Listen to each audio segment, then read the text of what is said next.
Boom. Welcome to the Relentless Podcast. We're here to help mission-driven entrepreneurs take their business, their mindset, their life to a whole new level. I'm Andy Anderson, and I'm with my boy, Matty Lavars. How are you, my brother? I'm good, man. I'm really good. I'm looking forward to this. I think this is a really, really important topic, something that we need to be breaking down, and I think it's great for us to do this as episode 2. Absolutely, man. Episode 1 was awesome. Huge thank you to all you amazing people who listened, who shared it, who liked it, who loved it. We've got so many more good topics coming for you. And today's one that we're both really passionate about, one that we are conscious of and we consciously work on a lot, and one that I think needs to be, I guess, at the forefront of everyone's mind right now more than ever, especially the men. And I think with that being executed and actioned and done, the world would be a better place, all in all. And the topic we're going to be talking about today is why you have to be strong, and not fucking weak. And I really love the title for this that we've come up with. So, like, why you can't be weak, you can't do it. It's something that we actually have to fight against. So, let's start with a little bit of a history around this. So, why is it? Why do you think? And I think it's cool to kind of pose some questions around this. Why do you think strength is now a negative? Why is it that so many people are like, you know what? It's nearly like it's a virtue to be overly weak. Why is it that it's no longer okay to be strong? Yeah, well, look, I think it's been positioned that way for sure. That that weakness somehow makes you virtuous or makes you a good person because you are, if you're weak, you are unable to forcefully do negative things. But of course, the consequence to that is that you're forcefully not able to do positive things and make a proper impact. And there's so many ways that being weak negatively impacts the world, the community, your circle, and your progress as an individual. But why has this happened? Why did strength become frowned upon, or does it seem to be that way? I think it's a combination, man, of a few different things. A combination of wokeness, a combination, or maybe the misrepresentation of feminism for men. The demasculation of a lot of males and men in general these days.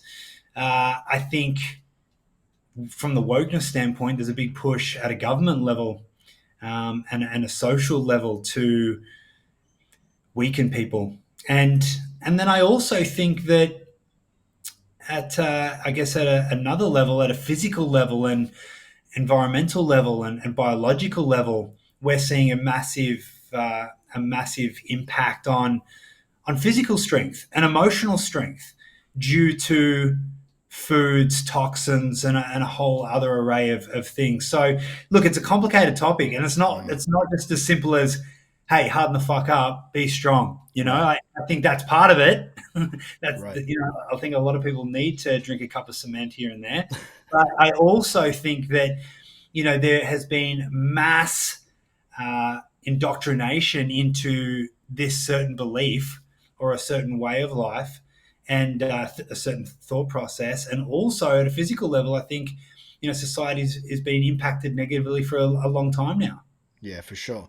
Well, let's start by just talking about physical strength. Let's start with that, and then we'll go into like emotional strength. And I think that there's a massive misunderstanding of what strength actually is. We were talking about this before, and we were doing our research. I think that most people think that strength is only physical strength. It's like, the dad that's really, really strong that drinks too much and then like beats his wife or something like that. Let's just be clear that we all agree that that's I would say that's weakness, right? Like that person's an a-hole. There's no strength of character whatsoever. Physical strength. Isn't it interesting that we are at the lowest record statistically of men having low testosterone rates? That's where we're at right now. And I think that's an interesting problem environmentally. And I'd love your perspective on this because I've been in the health industry for a long period of time, but like you've crushed the health industry. You know what I mean? Mm. You've been like a leader within it for such a long period of time.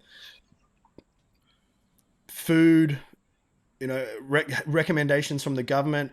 I don't really believe that the any government anywhere truly wants everyone to thrive from a health perspective. Even, for example, if you go to a doctor, it's pretty hard to find a doctor that's going to want to help you excel. You can find a doctor that's going to want to stop you from dying. But then if you say, yeah, my blood levels are okay, my testosterone levels are okay, it's kind of like, well, you're good, you're in the green.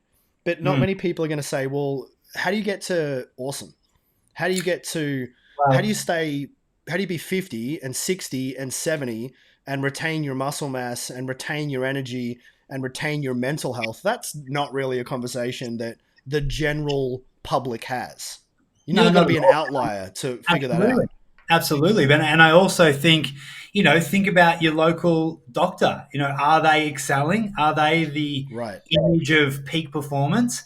I've got a couple of great doctors and they actually are the image of peak performance and they're phenomenal. So this is Mm, not saying that all doctors are the same because everybody's different and no matter mm, what industry you talk about, there's going to be 100%. the prime time and then there's going to be the average. But I think majority are average and they are just plugging holes. They're basically just helping you get by, and they're not really looking for peak performance, peak health, optimization in every way. And again, I really believe what you've just stated, which is that governments don't want you to be in peak. There's a lot of money in shit food, In in cheap food. sickness. There's a Yeah, lot well of money in said. sickness. There's a lot of money in pharmaceuticals. And so I think without us having to put our tinfoil hats on, which we can if you want, I'll We've go got there. them ready. We've got it ready, but it is a bigger, more convoluted picture than most people realize. Hmm. Well said. And I think this is something that we'll probably keep going back to and mentioning in multiple different ways, but your health is the foundation of your life. Everything rests on how much energy you have. And I know this so well, and you've helped me with this significantly to get my health back on track. Hmm. For people that don't know, I had extreme IBS to the point where I couldn't exercise for 5 years because my immune system couldn't handle it. And I'm still figuring it out, right? I'm still experimenting with different peptides and different nutrition stacks and things to be able to help myself get the energy and get the immunity that I need to be able to be my best. But without your health, like everything else becomes harder. And I think that's an important foundation to talk about is that we have to prioritize wellness and fight for strength there. Fight for strong bones, strong muscles, strong cardiovascular system, strong immunity, everything that's going to be able to help us then handle the stress Hmm. of life on top of that. And then we can start getting to strength of character, Hmm. right? Which I think is the most important part of it. But without the health, it's like it's kind of hard to push through emotional stress if you can't even perform in your day. If you're not sleeping right, if you don't have the energy to be able to handle normal stress, add on COVID stress and relationship stress and finance stress, it's like people just collapse. Without a fucking doubt, there is no doubt about it. And I know that if you're watching this, you are someone that wants to be the best version of you. You are into peak performance. You don't want to be average. You don't want to be ordinary. All of those elements. And so, this message is for you. And hopefully, if you stumble upon this and you feel like you're living in a bit of an ordinary world at the moment, and you want to turn things around, and you realize that being weak is no longer an option, the next question may be, well, where do I start? Because, I look at a strong individual, man or woman, and there's so many aspects of this human that make them strong. Where do I start? Do I start by standing strong in my beliefs? Or do I start by strong positive thinking? Or do I start via fitness and health? And I think you hit the nail on the head, man, in saying that you have to start with physical strength first. That is step one. So if we're going to break this into an awesome step-by-step process for everyone to get jacked, be epic. And this is it. That's what this is really about. It's really just how much muscle can you handle? Boy or girl, it will make you better, and that's actually the truth. But again, it does start with physical strength, because you cannot get mentally and emotionally stronger without being physically strong and physically in your peak. Well, and I think that a lot of people look down upon people that focus on their physical strength too much because they only look at it through the lens of vanity. And sure, that's an element of it. Let's look good. And I think that there's a healthy level of pride to be just like, just look after yourself. Take care of yourself. It's your body. Your body's a temple. Look after it. But then there's the practical element of it. Like, my son's 2 years old and we're just about to have our second daughter. When Noah was born, excuse me, when Noah was born, I remember picking him up. This is back when I couldn't exercise. I'm about 7 months into being able to exercise properly. And I'd carry him down the street and I would get fatigued carrying him. I'd have to keep on swapping him on different arms. And I just remember the first time I no longer had that problem. The first time I could just carry him around for an hour outside, move him around my back, pick him up, pick him upside down and play with him. Now I'm able to do all of those things. And one thing that's super important to me from a physical strength point of view is I want to be able to do that for the rest of my life, or as long as I possibly can, to be an active dad. Yeah. Right. So the practical element of strength is life, right? It's just like, are you going to sit on the sidelines and just be the person that watches, or are you going to be an active participant in your life and other people's lives because you've got the actual energy to do it? Yeah, absolutely, and that's so true, so important. I think the other elements of that for people listening who don't have kids, for example, I mean, number one, getting around, being mobile. People that don't have kids suck. We're not talking to them, all right? They're just not. I don't have kids, so you don't have kids. But for us legends who don't have kids, we're not at that stage of maturity just yet. Basically, there are so many other elements that you should be motivated by to be physically fit. People don't realize how much being physically fit impacts your emotional and mental state as well, which we'll get to in a moment. Awesome. But if you can do shit, if you can do things physically, such as protect yourself, the level of confidence that you have as an individual when you are strong and martial arts, for example, and you can walk into a room and that you're safe because you are in control of your body, that no matter what happens, everything's going to be okay, that you can protect the woman that you're with or your family or protect yourself. That level of confidence and in turn inspiration and energy opens up so many other doors, right? That means that you have confidence in your strength, right? You have confidence in your strength, which means you have confidence in your ability to take action above the average to create the outcomes that you must create and need to create. And that may be in a whole bunch of different capacities. It could be under pressure, it could be under stress or violence, or it could be under conditions where it's business or other areas. So I think that we cannot diminish the importance of being physically fit and how that then translates into so many other areas of being strong and strength in general. And I tell you right now, if you can hold yourself in a way, man or woman, no matter how tall or short you are, it doesn't matter. But if you know that you are physically fit and capable and strong, you can protect yourself, you can run away from danger and all of those elements. That puts you in a unique situation, and it makes you a unique individual and a valued individual or a valuable individual to not only you, but your tribe, your partner, your family, and so much more. It's a really awesome thing that you just said, and I want to kind of unpack it a little bit because I think people could easily misunderstand what you've just said and be like, he's just talking about like you've got to be strong so you can get into fights. You know what I mean? So you can go be like the tough guy or whatever. Only if you're from Geelong and Ballarat. But if you're outside of that... Everyone in Ballarat had to learn how to do this, so you can just go outside. And if you're from the 3350, you know what I'm talking about. But the truth is that, martial arts, for example, if we talk about martial arts done well is one of the best things that you can do. You go do I know you do Brazilian Jiu-Jitsu. I do boxing. I've done Muay Thai for different parts of my life.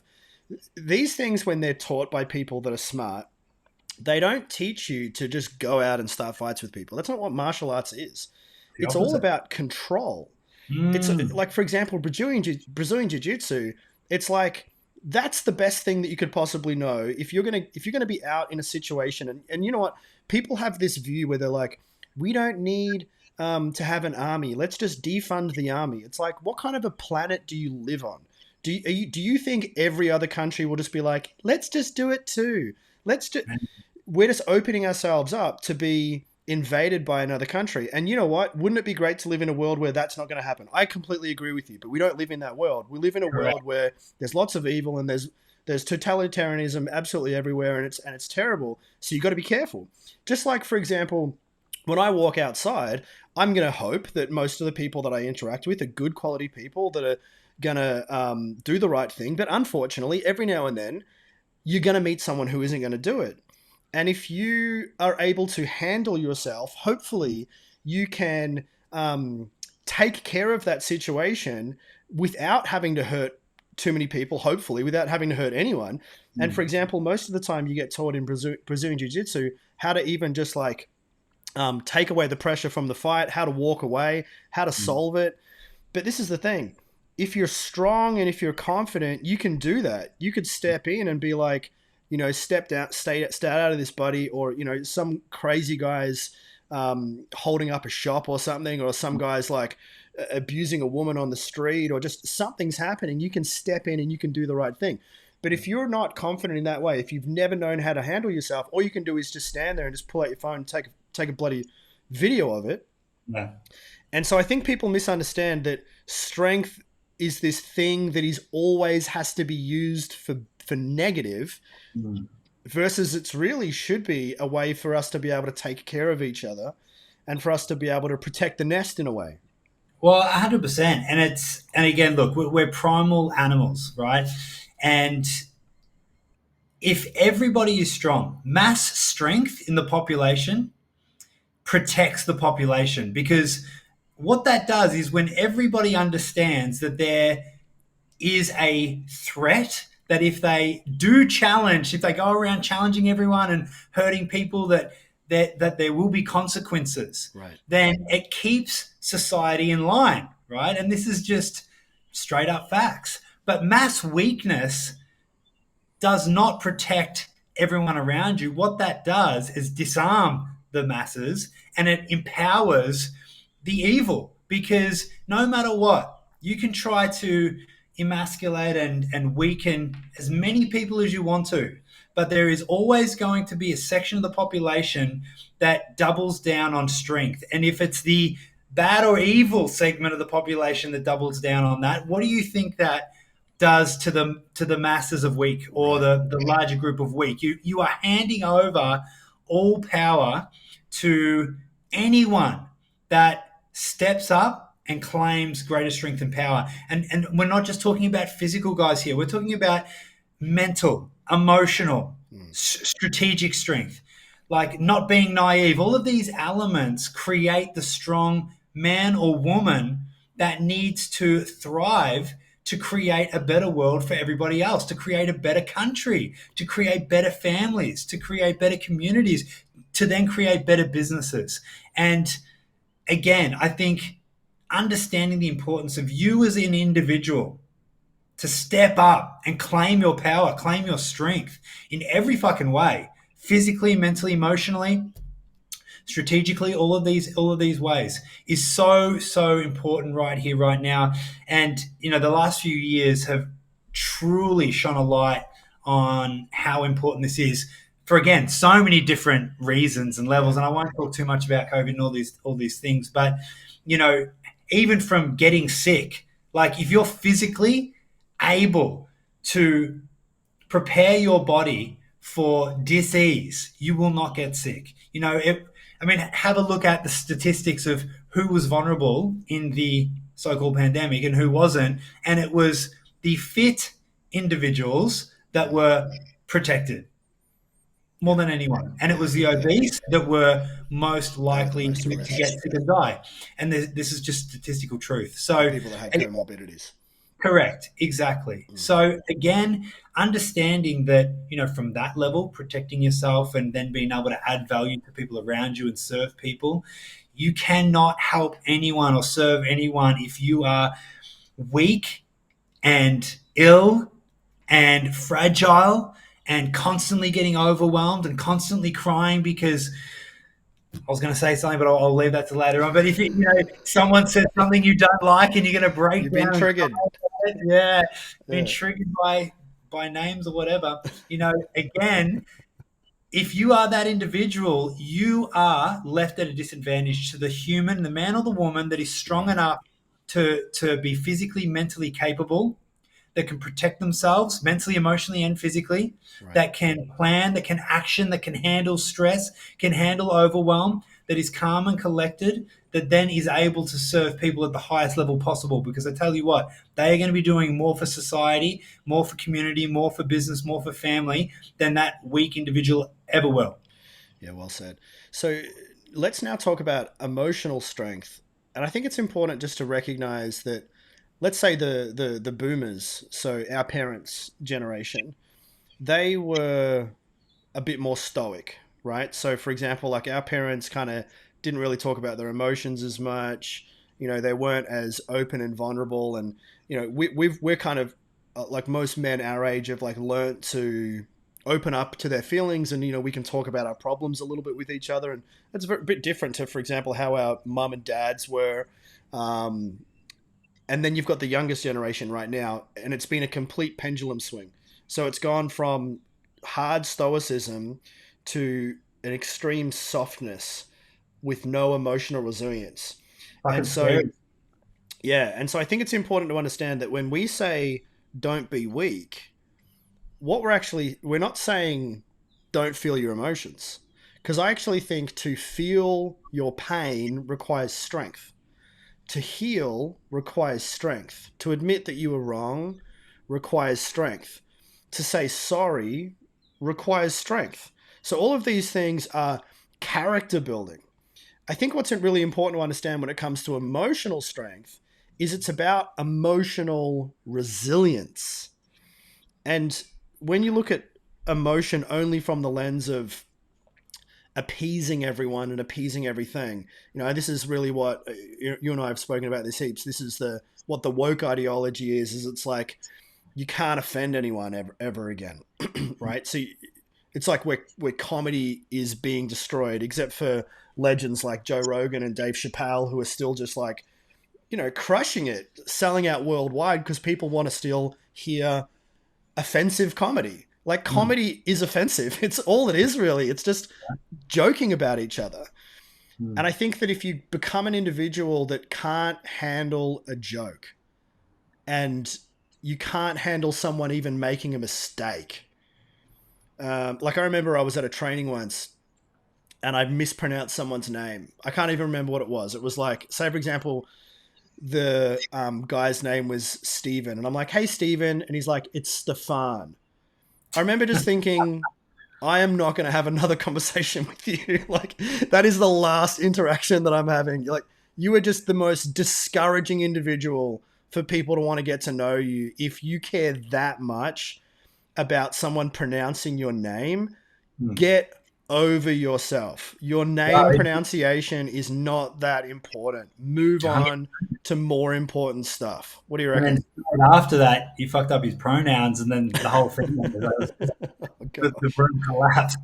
But again, in regards to the need for absence of pain or absence of criticism or absence of fuck ups, when you avoid these things, that in turn is training weakness. How do you think you Right, get conditioned? You get right. conditioned Through criticism handling it.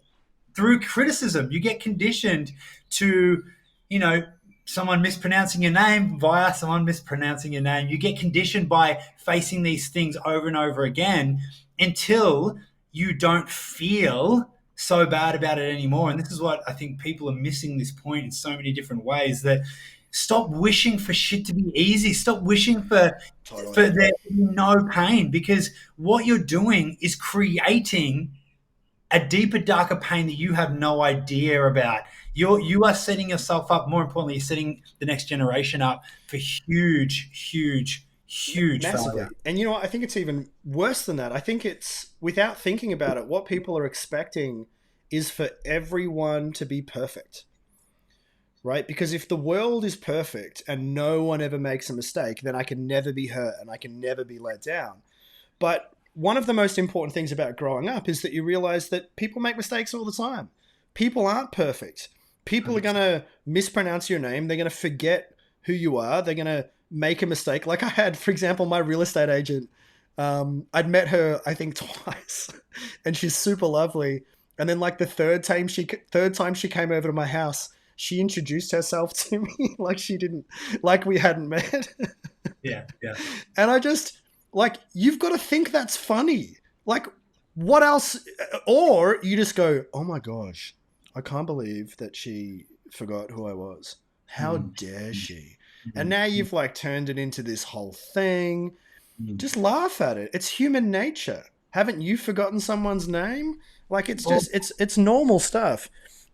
And I think this is the part where it becomes really, really useful. This is what you were saying about emotional resilience. So life requires us to be able to handle stress and to be able to handle discomfort so we can take care of things that matter.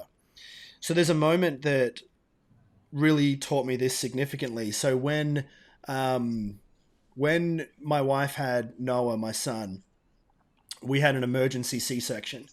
And so that means that it was a unplanned pregnancy at 30 weeks, which is about 8 or so weeks early. We were on our way to work, and all of a sudden, Bianca's feeling all this extreme pain in her abdomen, and we go to the hospital to get it checked up on. I go get a park. I come back. She's like already admitted. She's in a room, and they straight away just said, look, we just need you to sign these documents just in case she bleeds out on the surgery table. Like, just in case she dies, this is what's going to happen next. And I'm like, what do you mean? What if she dies? Like, it scared us so much. And I remember in that moment, I looked at my wife and I could see how scared she was. Now, I was scared. I was really scared. And she's crying. I felt like crying. But I looked at her and I'm holding her hand. I'm saying, darling, it's going to be okay. It's going to be okay. We're going to get through this. Right? Like, what else do you say? You just hold on in those moments. And I could feel it. I knew that I had to be strong for her inside that moment. Now, some people might say, oh, but you should just like express your emotions all the time. What a load of crap. That's what children do. Children express their emotions all the time. As an adult, you can do something called selectively suppress, which means you can deal with it later. And so she's like, you know, are you okay? I'm like, yeah, I'm okay. It's going to be all right. And I was her rock for that. I remember I said, I'm just going to go make a quick call. I'll be back in a minute. I go out the front of the hospital, bawl my eyes out for 10 minutes, recollect myself, put my game face back on, go back into the surgery and hold her hand and say, darling, it's going to be okay. I knew that if I fell to pieces inside that moment, she would have lost it. She would have freaked out. And I think that's a great example of what strength is. Strength isn't just this tough guy that doesn't feel his emotions. I think that's weakness. Strength is someone that develops emotional resilience. So when it's tough and you're super stressed, sometimes you can just be like, we're going to find a way. Let's get through this. And you put your game face on and then you get an outcome. And like you said before, now we've got this young generation of people. Man, I got to tell you this story. So I've got a friend of mine who went for a job interview recently at a place in Melbourne. She's a young girl. She's a really, really smart girl. And I'm pretty sure she's never going to listen to this, but if you are, hello, you know who you are. And she was telling me about this job interview. Now, it's in an arts centre in Melbourne, and they're super woke. And this is how the job interview went. It's like, hey, so welcome everyone. We're going to be asking you some questions, and if any point you feel uncomfortable and you don't want to answer them, just let us know. That's totally okay. We don't want to put you under any pressure, and we'll get you to like speak and like tell us a little bit about yourself. But because we're in an open area, like if someone walks past and you feel a little bit uncomfortable, just stop talking and wait until they. I'm like, are you freaking kidding me? What are Mm. they employing you for? To just Right? sit there and then fall to pieces when, like, if anyone's ever worked in customer service, like, it's a war in customer service. You got to deal with pressure. You got to be able to be tough. And they're You just got to be paid. You hiring got to be these paid like so much. lemons. 100%. I mean, again, it's scary. It's scary where it's It's going, crazy. and it's creating such a lack of talent in the business landscape because it's so hard to find people that are willing to do the work, that are willing to actually do the hard things and achieve things and push things. And Right.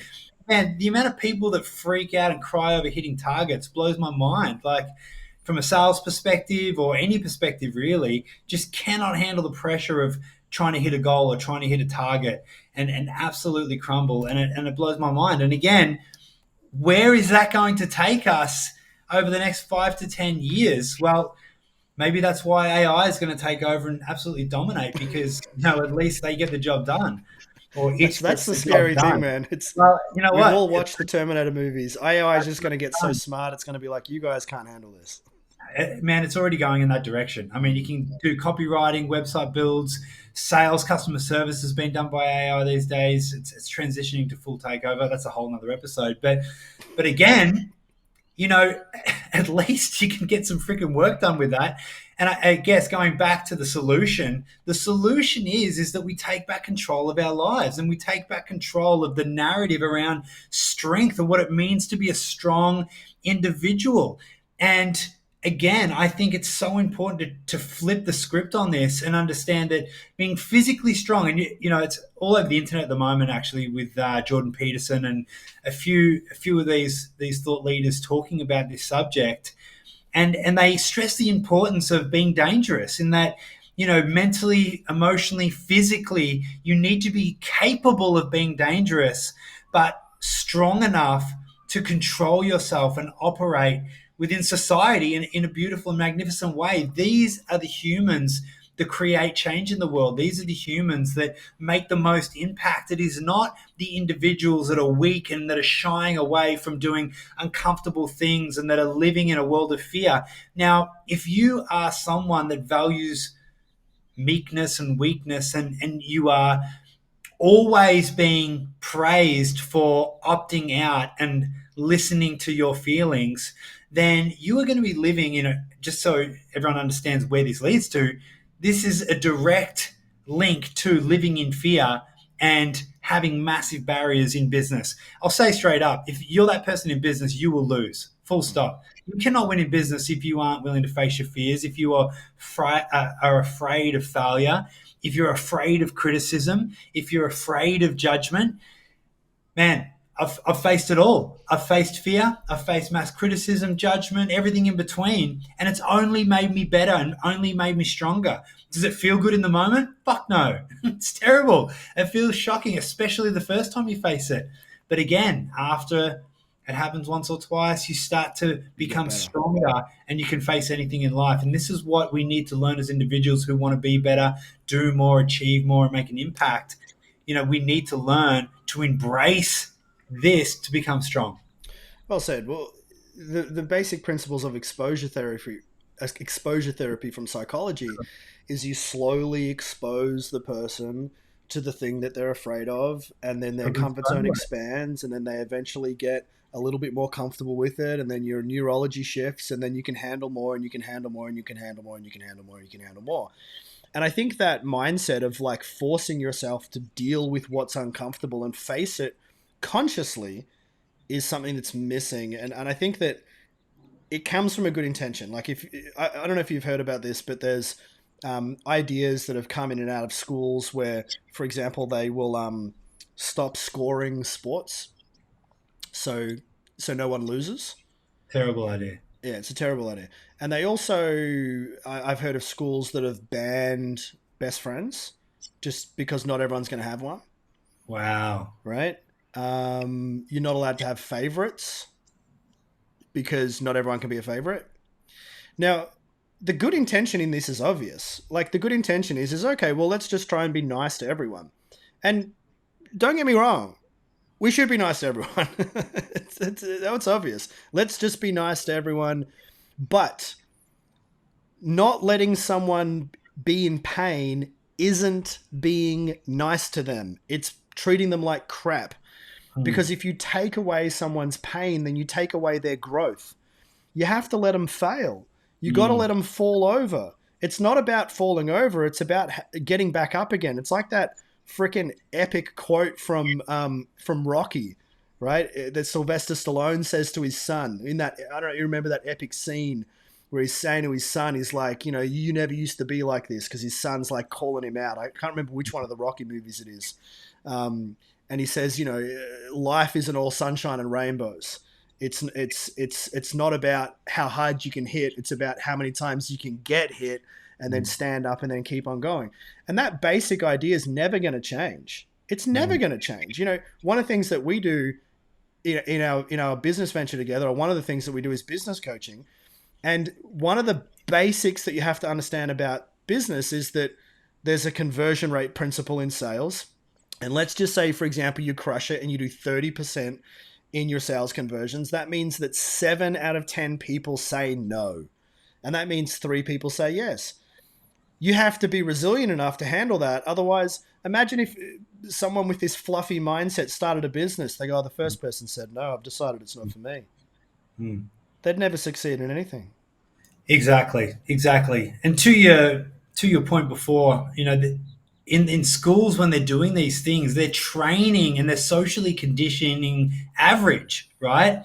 Right. And through that, through the conditioning of average, you are stopping and inhibiting peak potential and the ultimate version of individuals.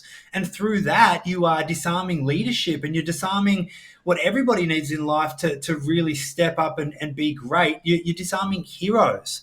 And if we don't have heroes as humans and things to look up to and inspire us to be better and do more and be great, how are we meant to progress? Again, it'll stop the rate of progression for countries and for society in general at a crazy rapid pace if we continue to train and condition average. And so, my belief is that God put us on earth to be the absolute best versions of ourselves. We're not here to make ourselves weaker and sicker and sillier and all of these So we don't elements offend someone. so we don't offend someone. We've been put on this earth to tap into everything that God's given us. We're here to be the best Love versions that. of ourselves. And I believe that, this push for ordinary, this push for weakness, this push for average is disarming leadership and disarming heroism, which in turn disarms bravery, which in turn triggers control or controllability and fear. And where does that take us in 10 years? Where does that take us in 20 years? It's heroes and leaders and it's the bold that have created society the way it is today. So tell me, what does a society of weak, meek, and sick create over the next 5, 10, 15, 20 years? I don't know about you, but that scares the shit out of me. And again, going back to a point I made before, mark my fucking words, there is 5 to 10% of people that will not choose to be meek, weak, or sick, and they will be controlling the masses and moving forward if you don't choose to be one of those individuals. And so, again, on every level, from again, society to family to business, if you want to be the best version of you, have the best outcomes, protect your family, create a future for not only you but your kids and the next generation, financially, spiritually, mentally, emotionally, all of those things need to be strong. And it starts with you. It starts with you listening to this, paying attention, and actively actioning things that every day layer, brick by brick, strength by strength, the character and the human that you deserve to be. Yeah, I love it. I want to talk about character, but before we get there, I just wanted to go back on something that you were talking about a moment ago. So the idea that people even take offense by someone being better than them is such a flawed and stupid concept. Mm. So, and I know that you would know this even from a sales team perspective. Like if you've got a sales team and one person is better than the other, if you've got someone who is just absolutely crushing it, someone who's doing really, really well, you want everyone else inside that sales team to look to that person and be inspired by them. If they're inspired by them, then they can actually start to be more like them. Correct. But if they're triggered by them, and if it's like, oh, I don't really like this person because they're better than me, all they're doing is just ruining it for themselves and potentially maybe pulling down that person who's crushing it. You know, I think that Jordan Peterson explains this really well in the difference between equality in outcome versus equality in opportunity. Equality in opportunity, that's awesome. So it just simply means everyone should have an opportunity to be able to go to the gym. Everyone should be allowed. Come to the gym, right? We're not going to say no to anyone. Opportunity, it's equal. But not everyone gets to lift the same weights. Like imagine if I went in and I was like, all right, boys, I'm capping out right now at 90 kilos on the bench, so no one can lift heavier than me. Because if you do, it's going to make me feel bad.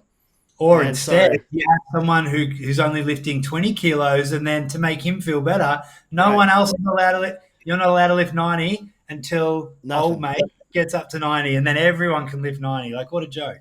Now, that's a stupid way to think about life in multiple different ways. One, I love what you said about there'll be no heroes. Let's all face it. When I go to the gym, for example, I like it when there's someone in there lifting heavier than me because I get inspired by that. When I look at for example, I was in the gym last week. What'd you say? I said, you think about me. It's amazing. I think about you.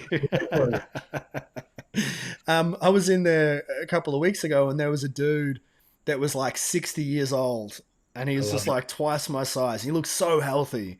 And I just went up and had a chat to him. I'm just like, bro, you know, good on you, man. Like you really got your health together. It's an inspiration. I was going to get a gym membership at the gym that my wife goes to, but it's like a bit of an elderly center. And most people look like they might need a respirator. And it's not inspirational, right? Fernwood as well. So what was that? And it's Fernwood as well. So and I have to wear a dress if I go in, which is all part of the new thing. But the other thing is think about it like this. The reason why you want to go see Hans Zimmer in concert as one of the greatest music producers and score creators ever is because he's the best and he's way better than Dave down the road at the pub. I don't want to go see Dave at the pub. There's a reason why he's only getting gigs at the pub. He's not very good. And so we have to let there be an awesome hierarchy of competence and we should be inspired by it. Shouldn't be discouraged by it. And this is the other thing. Not everyone can do everything anyway, right? Like I'm kind of like short and stocky. I'm probably never going to be good at certain things. I'm not that much of a good runner. You know, there's a whole bunch of things that I can't do. Who cares? I'll go be good at other things that I can be good at. And there's always something that you can excel at. One of my brothers, I hope he's watching this, Mark Rostock, shout out to you, brother, if you're watching it. He is in a wheelchair. He's a quadriplegic. So he can't move his arms or his legs, but he is a smart guy. He's got an awesome heart. So he writes books. He writes books by moving a mouse that's controlled by his head. Wow. Right? And he's like he's got a book published by Hay House. Like he's a total legend. So he's just, what can I do with what I've got? Versus how do I make myself feel more comfortable by removing every other awesome person from the world and making everyone beige and mediocre so I don't feel triggered by someone ever being better than me or by someone else being more important than me. Let's just all be like meh. Just so we can make, like, do you know in schools they're taking away like honors programs? They're taking away honors programs in schools because Most of them are just filled with Asians that come in and just freaking crush it because they're mostly just smarter than the rest of us. Mm, And we want to stop that because we're like, no, we can't have that. We want to make sure everyone feel. Just let them be. They're smarter than us. that's Let them right. be smarter. We need these people in the world. We need stronger people. We need smarter people. These are the people that, again, are creating a fairer world and a better world for everyone, and are advancing us so rapidly. So, look, I mean, it's such a huge topic, but I think going back to our first point, to begin your journey on strengthening and becoming the epic individual that you know that you are, it starts with physical strength. It starts with getting your health, energy, fitness in order so you can then work on your mental strength. Because I think that the next part is your mental strength, and making sure that you understand how to deal with, process, and manage your thoughts, because you cannot manage your emotional state if you don't manage your mental state. Right. Yeah. So let's go into that. So I think a great way to think about strength is strength of character. Know your values. Decide the person that you want to become. I think that when you just become someone who stays a rebellious teenager, rebels against everything, doesn't want to grow up, you can't contribute to society. It's probably not a good idea for you to raise children. But when we get our stuff together, when we start to choose values like discipline, when I'm going to start taking care of the people around me, when we have values like loyalty, do the right thing by people, when you have values like charity and contribution, when you actually start caring about things more than you care about yourself and how much money you can make, you become someone who's valuable to society. But to be Mm. able to be that, we have to start with taking control of our own bodies, taking control of our own mindset, learning, and all of this stuff takes effort. I think it's why it's challenging for most people to do, is to Mm. put in the effort to learn about how our brain works and learn to, for example, understand that we can actually control our thoughts to a certain degree.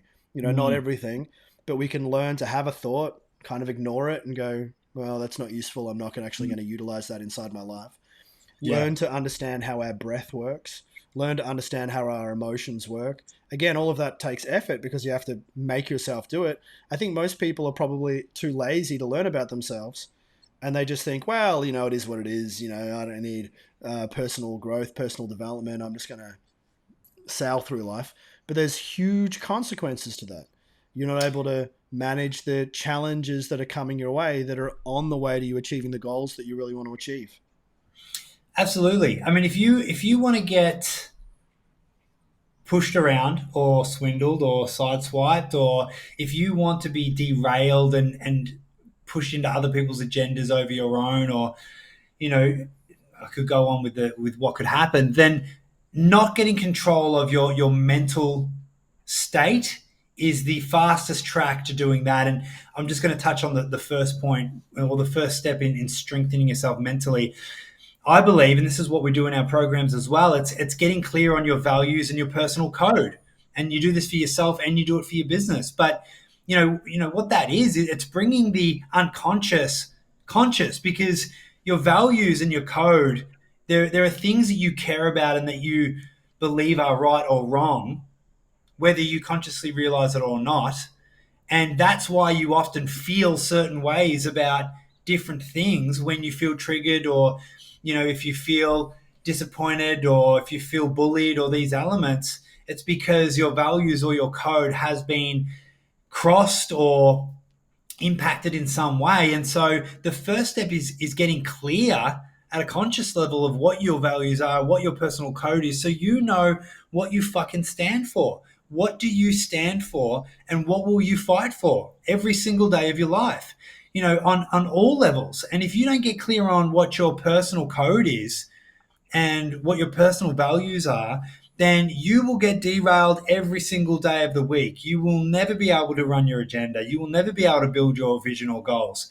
You will always be influenced. You will always be sidetracked. You will always be controlled, because you do not know how to stand up for what you believe is right and what you actually stand for. And again, unfortunately, I've seen this so much over the last 3 years, people not realizing and understanding what they truly stand for, what they'll live for, what they'll die for, what they'll fight for. And in turn, they get derailed, and then they crumble and they take the knee on a lot of things. And it's a shame to see. And if we look at this at a business or a personal level, you know, understanding your values and your boundaries is going to help you establish strength, is going to help you establish boundaries, it's going to help you establish rules, it's going to help you establish uh, a business and a reputation and a certain self that can take action and move forward in the face of adversity, pain, criticism, challenge every day of the fucking week.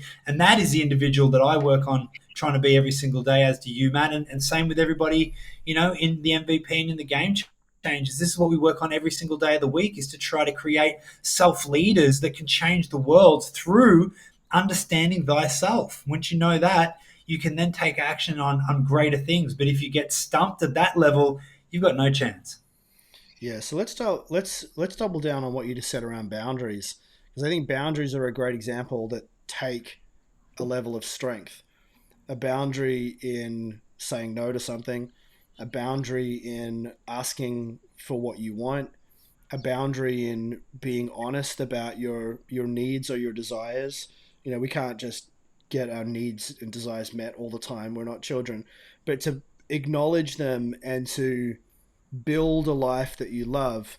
I think that most people, unfortunately, will get to the end of their life and have a lot of regrets. They'll regret not having certain conversations.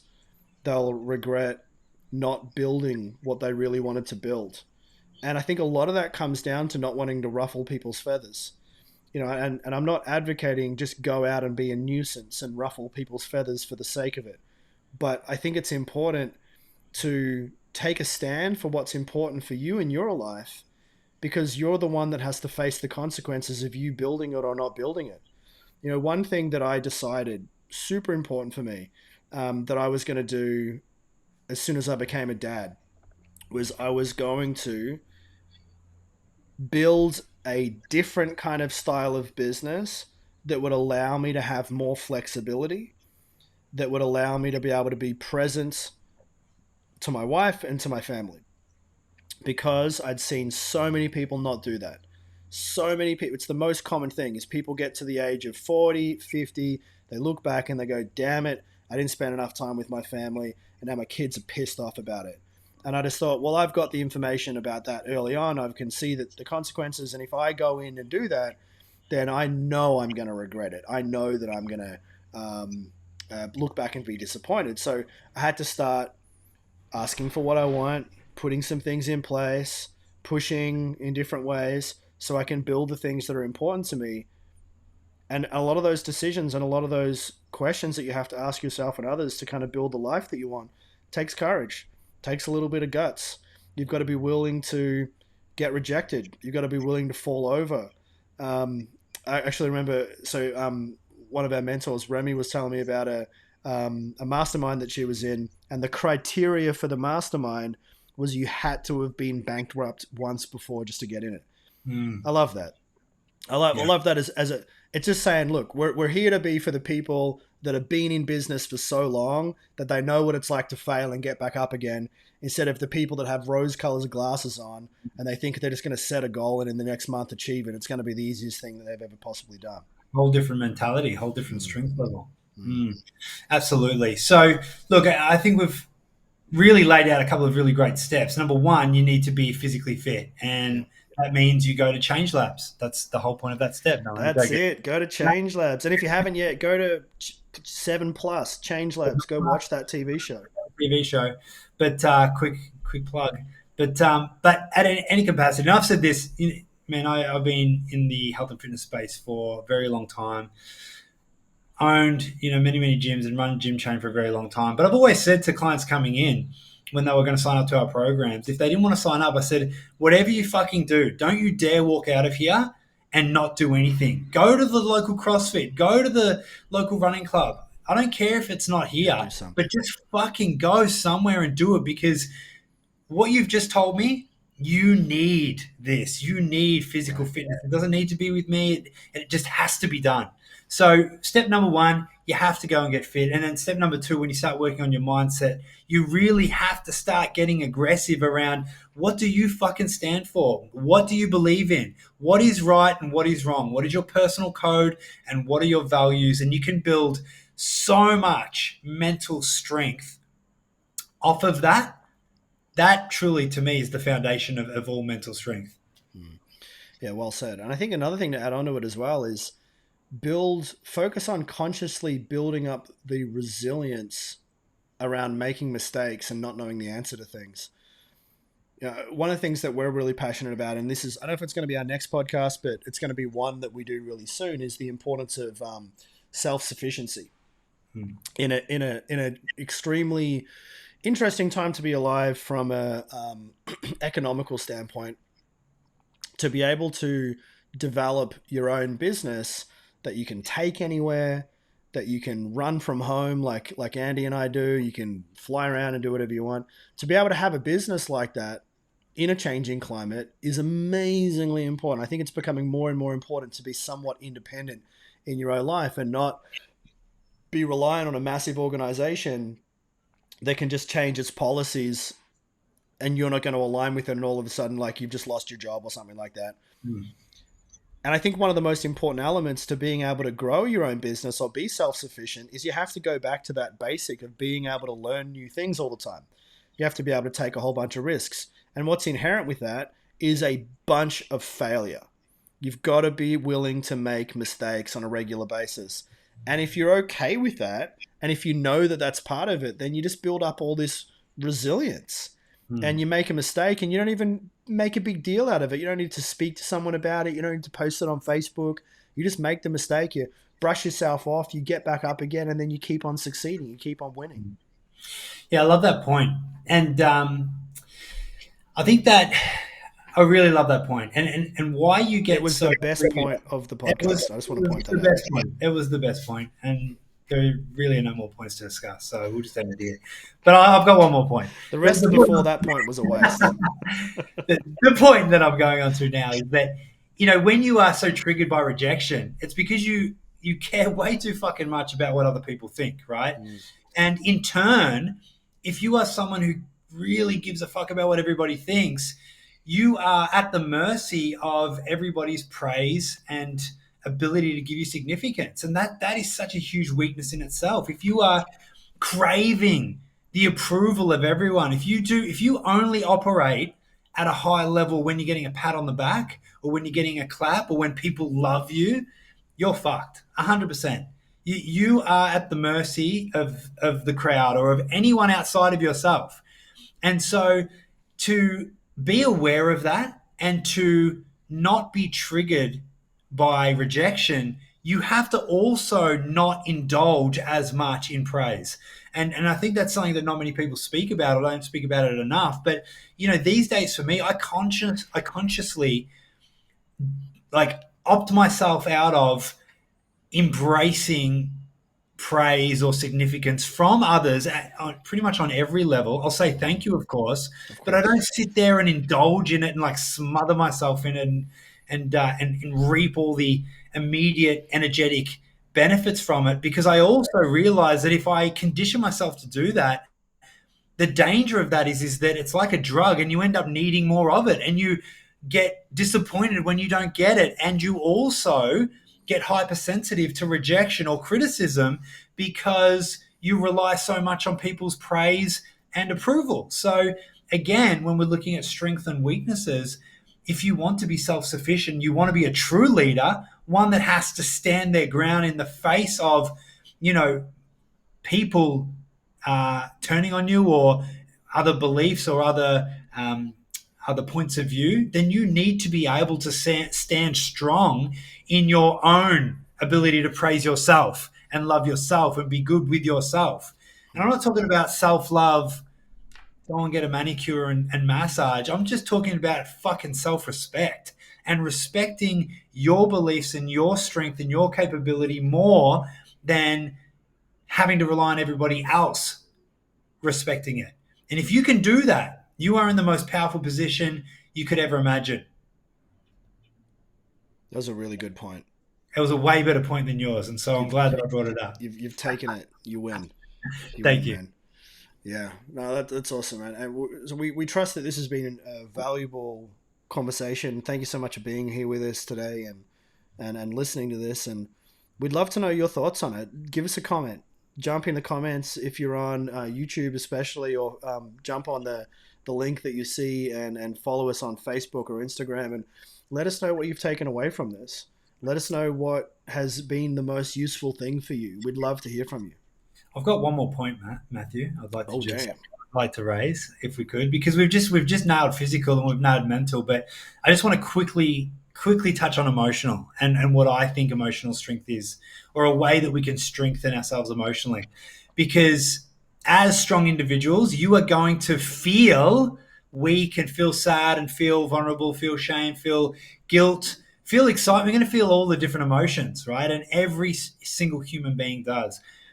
But what I feel being strong within yourself emotionally is your ability to recognize the emotion, but then process it logically, right? And so that means not getting lost in the emotion, not reactively talking about the emotion and then dwelling in the emotion and crying in the emotion. It's about understanding and recognizing the emotion, removing yourself from that, and then processing it logically in order to find a solution.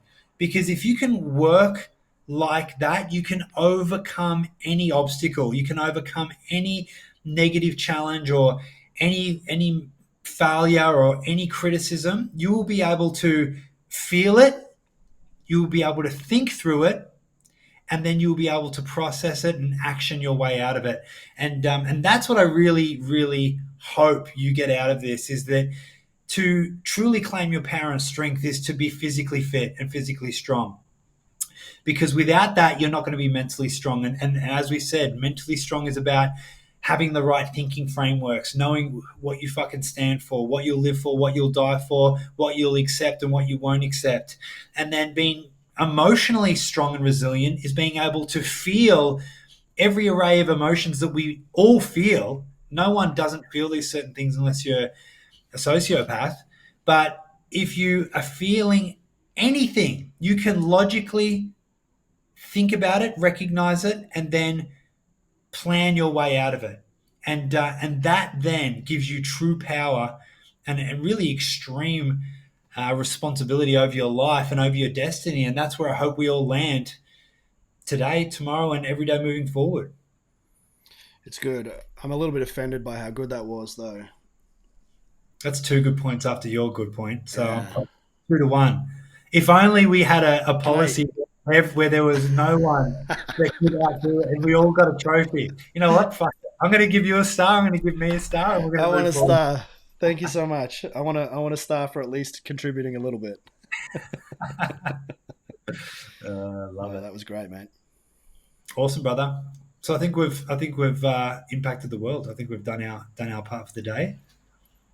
Absolutely. Thank you so much for having us, everyone. We look forward to seeing you on the next podcast of The Relentless. Let us know what you've loved. See you next time, team.